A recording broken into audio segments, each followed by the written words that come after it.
નમસ્કાર. સ્વાગત છે આપનો આરબી ન્યૂઝના કાર્યક્રમ કવિતાના સફરનામામાં. હું અશ્વિન રાઠોડ સ્વયંભૂ. આજની મારી રચનાનો વિષય છે મનુષ્યનું જીવન એટલે સત્ય, પ્રેમ, લાગણી, વિશ્વાસ, શ્રદ્ધા અને હોપ.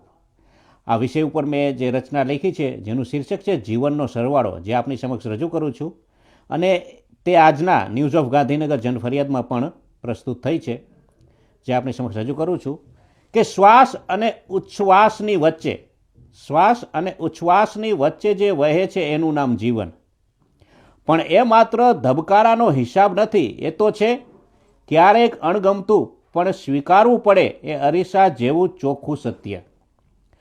કોઈ અપેક્ષા વગર જ વરસી પડે એ ભીનાશ એટલે પ્રેમ. સામેની વ્યક્તિના મૌનને પણ સાંભળી લે એ હૃદયના તારની કોમળ લાગણી.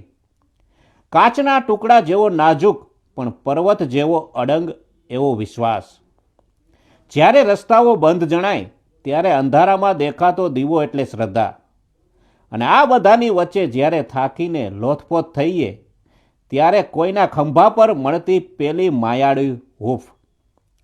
આ છ તત્વો મળીને જ તો બને છે માણસ હોવાનો અર્થ. જીવન એટલે જીવવું એટલું જ નહીં, પણ આ ભાવોને અનુભવીને સ્વયંભૂ માણસ બનવું.